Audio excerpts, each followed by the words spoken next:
Bismillahirrahmanirrahim. Selamat datang di Kepo Kirim.email podcast bersama saya Fikri Fatullah. Kepo didukung oleh Kirim.email, layanan email marketing yang kami desain khusus untuk Anda pebisnis di Indonesia. Silahkan gunakan kode kupon KEPO, ya, KEPO, untuk daftar ke Kirim.email, itu alamat website ya, kirim.email.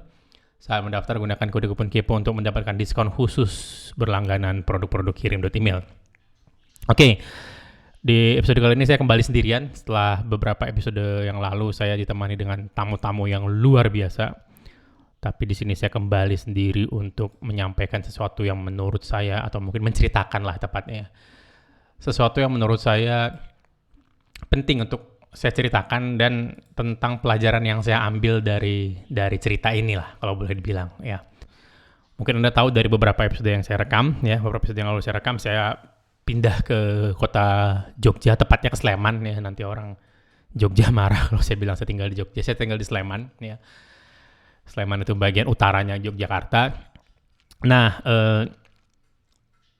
saya pindah itu tahun 2021.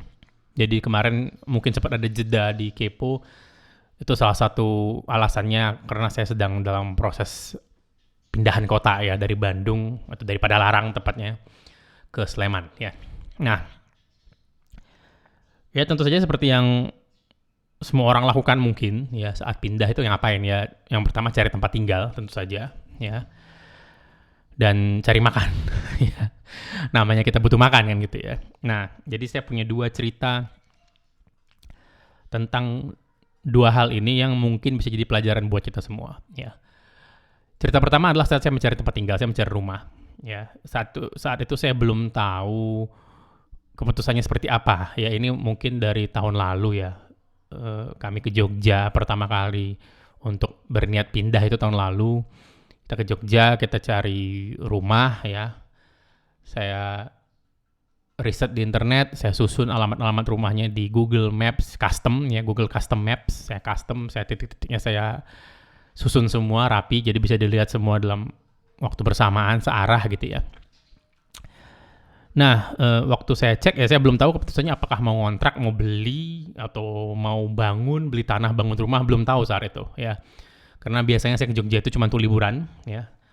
Ya kalau hotel di Jogja saya tahu yang bagus, yang enak saya tahu. Tapi kalau untuk tinggal di mana saya nggak tahu gitu loh ya. Dan tempat belanja di mana, supermarket dan pasar itu di mana, alur kehidupan orang Jogja seperti apa saya nggak tahu, karena saya datang sini kalau nggak kerjaan liburan cuma 2 itu ya. Dan biasanya paling lama itu 5 hari deh, itu paling lama banget itu ya. Nah, ini saya mau tinggal mungkin untuk waktu yang sangat lama di sini insya Allah. Jadi mindsetnya agak berbeda mungkin ya. Nah, singkat cerita saya udah cari rumah dulu, pokoknya yang ada tulisan dijual dan disewakan tuh ditanya dulu deh gitu ya. Dan ada yang kalau membangun kayaknya ya butuh waktu agak lama ya. Jadi saya sama istri memutuskan oke, cari yang dijual dan dikontrakan, mana yang cocok, nanti kita coba diskusiin deh kan gitu ya. Karena lagi posisi kami di tengah, kami belum tahu mau bagaimana. Dari semua kandidat rumah yang kami datangin, itu ada yang tentu saja ada yang cocok, ada yang enggak cocok dengan lingkungannya, padahal rumahnya enak, ada yang nggak cocok dengan orangnya, jutek gitu ya, dan lain-lain ya. Sampailah kami pada 2 rumah ya, 2 rumah terakhir gitu loh, yang ada di list kami, yang ada di Google Custom Maps yang tadi saya bikin ya. Ada satu rumah yang sangat ideal ya, dari luar bagus ya, dan lagi kami punya 4 anak ya, jadi kamarnya harus banyak karena anak kami yang paling tua rencanakan sudah mulai pengen dipisah kamarnya gitu ya. Jadi kamar harus banyak, harus minimal itu 3 kamar ya, lebih baik 4 gitu ya. Jadi ketemulah kandidat itu, harganya cocok, semua ketemu. Kami datanglah ke situ ya, kami teleponan sama yang punya rumah, Bu kami main ya, main. Saya liatin semuanya. Awalnya saya sama istri itu langsung lirik-lirikan karena ini cocok nih. Ini dia nih, kita cari lingkungannya adem, enak, dingin ya. Terus rumahnya bagus ya. Sampai saya tiba ke bagian belakang rumah itu. Yang wow gitu loh ya. Ini betul-betul tidak seperti bagian rumah yang lain. Intinya nggak bagus, kurang bagus ya. Ada beberapa bagian yang tidak diplester dengan baik, ada yang dia retak, ada bagian yang tanahnya ambles dan segala macam. yang bikin saya sama istri kaget. Kenapa? Dari awal tuh pengalaman kami ngeliat rumah itu sudah bagus semua. Ibunya baik, yang punya rumah, ya terus kamarnya cocok jumlahnya, rumahnya bagus, desainnya cocok, ya dapurnya ideal karena kami masak tiap hari, ya di rumah. Jadi dapur itu harus sangat ideal. Dan hampir semua rumah itu yang di list kami itu tidak jadi kami bikin deal sama mereka karena dapurnya nggak bagus hanya karena itu ya. Sudah kita cek semua sampai ke bagian belakang rumahnya yang ya maaf kurang bagus gitu loh. Dan saya sama istri sempat bertanya sama yang punya rumah, Bu ini kok seperti ini, dan ya ibu itu merespon. Ya intinya responnya nggak usah saya share lah, intinya ya begitulah gitu ya, belakangnya kurang bagus. Oke, jadi dan dari awal itu tidak ya seperti tidak ditunjukkan ke kami gitu loh ya. Dari awal tuh seperti ya saya nggak mau berprasangka buruk ya, tapi ya bagian belakang rumah itu membuat kami bertanya, jika belakangnya seperti ini, bagian tersembunyi apalagi yang kami tidak tahu. Ya, bisa jadi mungkin dalam atapnya atau di atas plafonnya itu sudah keropos atau apa, kami nggak tahu lagi ya. Pertanyaan yang muncul gara-gara kami ngeliat bagian belakangnya yang sangat bertolak belakang dengan bagian rumah lain yang sangat rapi ya. Bagian rumah tersebut yang rapi semuanya, dapurnya rapi, ruang tamunya rapi, kamar mandinya bersih, tapi bagian belakangnya begitu banget gitu loh. Ya. Itu satu.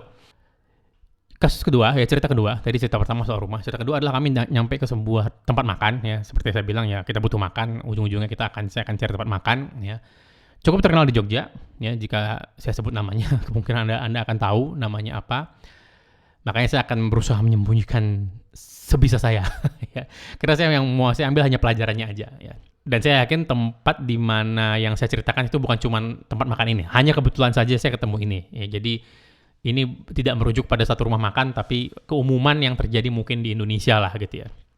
Sebuah tempat makan yang terkenal, ya bagus. Ya makanan, saya nggak bahas makanannya enak atau enggak, itu masalah selera. Ya buat saya sih so-so, malah cenderung ke tidak enak ya.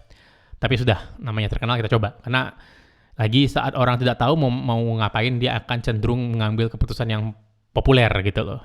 Dan rumah makan ini populer gitu loh. Maka saya ke sana, sama istri, sama anak-anak. Ya. Makan di situ, makan segala macam, ya makan yang enak, sudah, yang penting sudah makan, sudah tahu, ya udah jangan kesini lagi gitu. Tapi yang terjadi yang mau saya ceritakan bukan itu, tapi saat kami ke kasir, kami melewati dapur, dan istri saya melihat dapurnya itu yang wow gitu loh. Dan istri saya balik, karena istri saya yang bayar ke kasir ya, saya nunggu di meja sama anak-anak. Waktu istri saya balik dari kasir, jangan lihat dapurnya, dia bilang. Jangan lihat dapurnya, kalaupun nanti kelihatan entah bagaimana, untung udah selesai makan. Istri saya ngomong gitu, ya. Memang dari pemaparan istri saya secara visual, karena saya nggak ngeliat, ya, itu dapurnya emang jorok gitu loh, ya. Nah, lagi muncul pertanyaan sama dengan yang terjadi di rumah saat kasus yang pertama tadi ya, cerita pertama, di mana kami melihat rumah bagus semuanya ujung ke ujung, ada bagian belakang yang seperti tidak terawat, seperti diabaikan, seperti tertutupi sama bagian lain. Mungkin bukan niat yang punya rumah ya, sama seperti tempat makan ini, mungkin bukan niat tempat makan ini membuat dapurnya jorok, ya nggak ada lah mungkin rumah makan yang pengen dapur jorok, tapi bagian-bagian yang ada bagian-bagian tertentu dari rumah dan dari rumah makan ini yang tidak diperhatikan seperti bagian yang lain, ya. Nah, gara-gara satu ini ketahuan, bagian yang tidak baik ini ketahuan, jadi timbul pertanyaan ya, bagian apa lagi yang tidak baik, tapi kita tidak tahu, ya, atau tersembunyi. Lagi, saya nggak mengatakan disembunyikan ya, karena mungkin ini bukan niat dari si pemiliknya. Ya, tapi si pemiliknya mungkin kurang begitu dalam, kurang begitu memperdulikan bagian-bagian yang kita anggap penting ini gitu loh. Ya, dapur sama rumah tadi belakang. Dan mungkin kesamaannya begini. Mungkin yang punya rumah sama yang punya tempat makan itu berpikir begini, siapa sih yang akan ngeliat sampai ke situ kan gitu. Nah, tapi begitu sudah kita lihat, saya lihat sama istri, muncul pertanyaan ya, bagian apa lagi dari rumah dan tempat makan itu yang kondisinya tidak begitu baik, tapi kita nggak tahu atau tersembunyi gitu loh ya. Apa pelajaran yang bisa kita ambil di sini? Nah, ini ternyata bukan kasus baru ya, terutama dalam bisnis. Lagi ini podcast bisnis, bukan podcast properti atau podcast rumah makan ya. Ini podcast bisnis. Jadi pelajaran yang bisa ambil tentu saja ke bisnis korelasinya gitu loh ya. Nah, apa pelajaran yang bisa kita ambil dari sini? Ya. Buat saya produk itu harus dibuat dengan sepenuh hati walaupun bagiannya tidak terlihat oleh pelanggan. Satu sisi bisnis itu, produk itu, atau bisnis kita secara keseluruhan, baik itu proses, produk, marketing, semua itu harus dibuat sepenuh hati, walaupun pada bagian yang mungkin tidak dilihat oleh pelanggan. Nah, ternyata dalam dunia desain ini ada istilahnya, namanya back of the dresser. Ya, istilah ini dipopulerkan oleh Steve Jobs, karena saat dulu kalau Anda ingat generasi awal iPhone adalah HP atau smartphone pertama yang kalau dibuka iPhone-nya, itu susunan komponen di dalamnya sangat rapi. Ya, sekarang mungkin sudah umum ya, kita lihat orang ngebuka HP, ya disassembly, HP dibuka, ada channel YouTube namanya iFixit yang kerjaannya ngebukain barang-barang elektronik, ya kita bisa ngeliat dalamannya. Tapi dulu ini bukan sesuatu yang umum, ya. Kalau kita dulu punya HP merek lain atau dulu bukan eranya smartphone ya. Kalau kita lihat HP merek lain dibuka itu dalamnya itu ya udah komponen elektronik titik gitu loh, nggak ada yang spesial gitu. Tapi iPhone kalau dibuka itu susunannya rapi gitu loh. Ya baterai di sebelah sini, terus ini semua disusun rapi, kelihatan tuh enak. Walaupun orang yang nggak ngerti elektronik ngeliat itu tuh ya lebih rapi aja gitu loh. Ya, itu namanya back of the dresser. Jadi bagian-bagian yang tidak dilihat oleh orang pun atau jarang atau tidak umum lah. Ya nggak bisa mungkin masyarakat umum ngebuka iPhone kan, ya kan. Tapi dibuat sepenuh hati gitu loh. Walaupun yang nggak dilihat, mungkin seumur hidup produk itu nggak pernah dilihat. Saya tidak pernah ngebuka iPhone saya gitu loh, selama saya pakai, dan ini sudah saya pakai iPhone 8, berarti sudah berapa generasi di belakang ya. Jadi nggak pernah saya buka gitu loh. Tapi dari video-video di YouTube saya tahu dalamannya seperti apa, dan itu rapi sekali. Ya sekarang mungkin sudah umum ya, Samsung juga sudah rapi dalamnya. Tapi lagi kita ngomong dulu tuh tidak umum benda-benda elektronik atau alat elektronik atau perangkat elektronik atau komputer lah gitu ya. Dibuka itu dalamnya rapi. Kalau kita lihat dulu kan eranya PC ya, eranya desktop. Saya dulu membangun desktop saya sendiri kan. Dulu gamer-gamer juga umum membangun desktopnya sendiri ya. Jadi VGA card dibeli sendiri, RAM dibeli sendiri, hard disk dibeli sendiri, udah dipasang sendiri semuanya. Nah itu kan dulu kan nggak rapi. Yang jelas komputer saya dulu nggak rapi ya. Kabelnya berantakan di mana-mana, susunan hard disknya sama RAM-nya mepet dan lain-lain ya. Tapi sekarang kita lihat ya, kalau kita lihat desktopnya orang itu rapi-rapi banget kan, susunan kabel, cooling system, lampu LED di mana-mana, cakep gitu loh. Jadi walaupun itu bagian yang tidak ada manfaatnya mungkin dari sisi produk itu, tapi tetap dibuat cantik, intinya begitu. Ya, ada seorang pembuat pisau lipat namanya John Grimsmo, merek pisaunya Grimsmo Knives ya. Punya kalimat yang sangat bagus menurut saya. Kenapa dia membuat daleman pisaunya itu semua bagus walaupun tidak semua orang kan melihatnya gitu loh. Ya, dia punya prinsip gini yang dia tanamkan ke semua tim dari Grimsmo Knives ya, yaitu dia bilang apa? Suatu hari seseorang akan melihat ini. Jadi tugas kita adalah memastikan jika datang momen di mana orang lihat ini, dia akan terlihat cantik gitu loh. Jadi dia nempelin logo Grimsmo Knife di dalam handle pisaunya, yang ya namanya handle pisau itu gimana sih ya? Berapa banyak sih orang buka handle-nya pisau kan gitu, namanya handle dipakai buat megang toh kan gitu ya. Nah, intinya ada bagian dari bisnis kita, ada bagian dari produk kita yang mungkin tidak akan pernah kelihatan sama orang dari luar. Mungkin nggak pernah kelihatan. Saya nggak tahu prosesnya mungkin. Mungkin produknya kalau Anda produk fisik, ya mungkin Anda bikin souvenir atau apa ya, dalamannya mungkin nggak pernah dilihat sama orang gitu kan ya. Saya nggak tahu. Tapi pasti ada bagian-bagian yang tidak pernah kelihatan. Ya. Paling gampang ya, jarang dilihat orang apa, laporan keuangan mungkin, kecuali perusahaan Anda perusahaan terbuka ya. Tapi laporan keuangan itu kan banyak nggak rapi gitu loh ya. Sembarangan, pakai Excel, udah habis itu masukin angkanya, jebret keluar ya. Nah dikirim email, laporan keuangan itu pakai warna, color code, terapi, cantik. Walaupun itu tadi nggak ada yang ngelihat cuma saya, orang bagian accounting, bagian operasional ya. Yang lihat ya kami aja gitu kan. Yang nggak juga kali kan laporan keuangan kirim email di share keluar kan gitu ya. Tapi kami buat rapi gitu loh. Kenapa? Walaupun nggak ada yang lihat ya kami ngelihat, kami pengennya cantik gitu loh. Nah prinsip itu yang berusaha kami terapkan. Tentu saja belum semua bagian proses bisnis kami terlihat cantik ya. Cuman prinsip ini buat saya sangat bagus ya. Jadi di sini kelihatan apakah kita sepenuh hati atau tidak mengerjakan sesuatu yang kita lakukan atau menjalankan bisnis kita gitu loh ya. Di bagian-bagian yang kelihatan ini, contoh dapur ya. Makanya kalau kita lihat Michelin, restoran-restoran dengan Michelin star atau bintang penghargaan Michelin itu dapurnya ya lebih bersih daripada tempat makannya mungkin gitu kan ya. Atau paling nggak sama bersihnya. Kenapa? Karena dapur adalah inti dari restoran itu, dan walaupun lagi nggak ada pelanggan yang ke dapur tentu saja gitu loh. Ya bersih sekali dapur itu. Ya. Ya contoh lain tadi yang lihat adalah proses ya. Saya pernah ketemu ya, sedihnya ini teman saya sendiri ya, yang melabelin pembelinya dengan nama-nama atau perumpamaan-perumpamaan yang kurang baik gitu loh.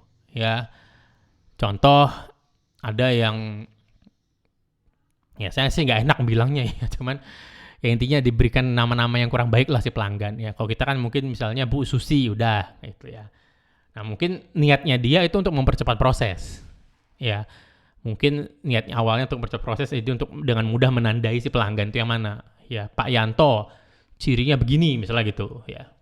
Nah kadang ciri-ciri itu buat saya tidak baik. Contoh, ya ini maaf ya, saya mohon maaf banget jika Anda nggak suka dengan apa yang saya dengar, tapi ya sudah, saya bilang aja ya.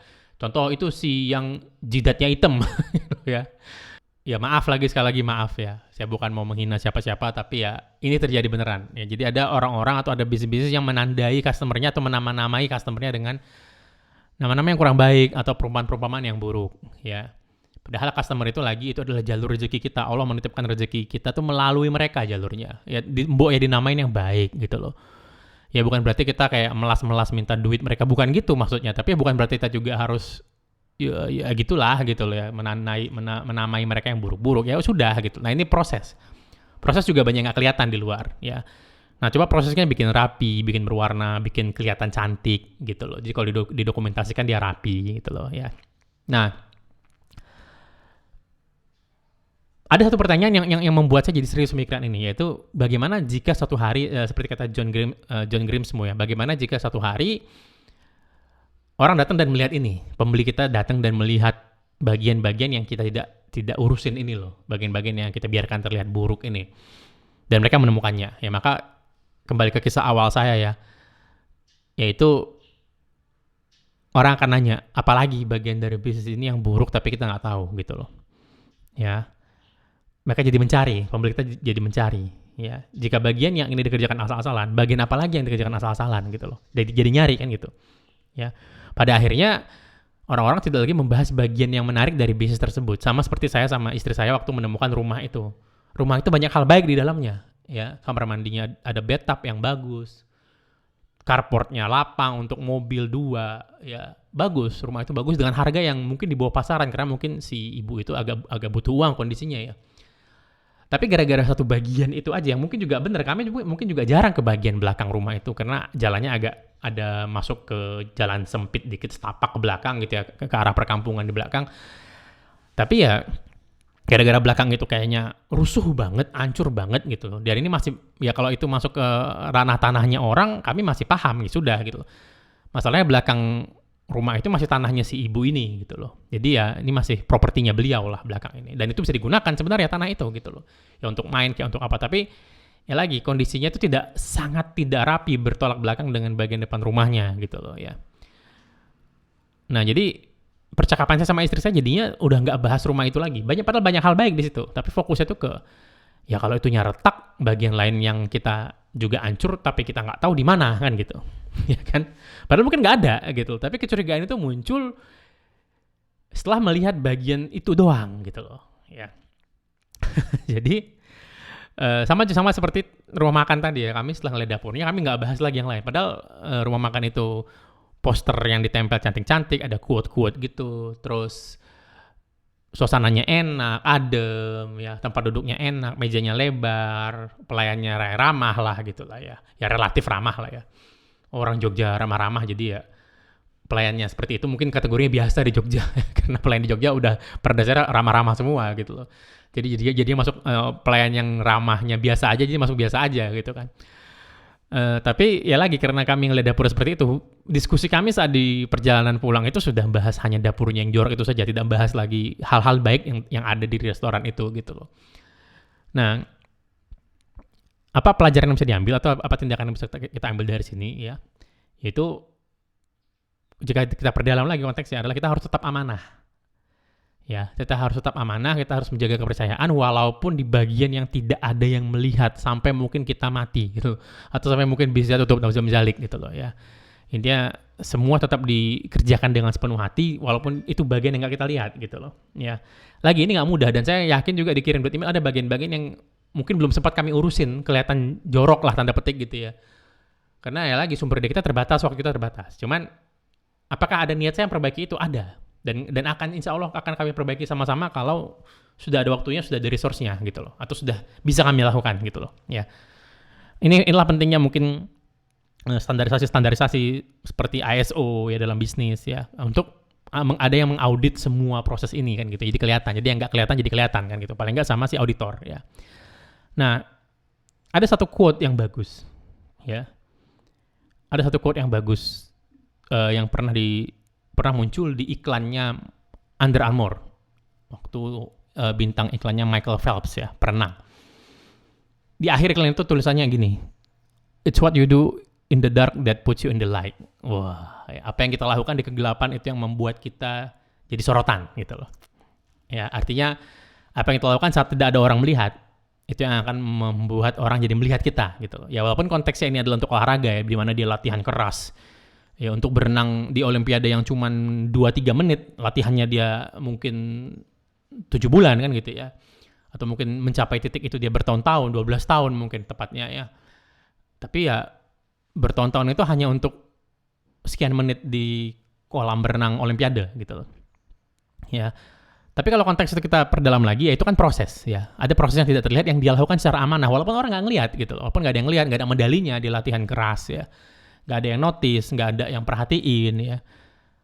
Orang hanya lihat jadinya aja kan gitu. Wah bagus ya, Michael Phelps kenceng banget, kayak ikan loh berenangnya kan gitu ya. Tapi orang nggak lihat proses di belakangnya. Mungkin sama seperti usaha kita ya. Ya, apa yang kita lakukan di kegelapan, apa yang kita lakukan saat orang tidak melihat, ngurusin produk, mikirin pelanggan kita ya, optimasi bisnis, laporan keuangan, buang kos-kos yang nggak penting, bisnis kita jadi rapi, singset, gesit gitu lah ya. Itu si customer mungkin nggak ngelihat, nggak sadar, tapi hasil dari semua itu kita bisa mendeliver layanan yang bagus, customer service kita bagus, mereka ramah, ngomongnya dari hati, ya. Produk kita jadi bagus, ya tahan banting, dipakai bagaimana, di abuse bagaimana juga masih hidup gitu ya. Jadi apa yang kita lakukan dalam kegelapan itu yang menempatkan kita dalam sorotan gitu loh ya.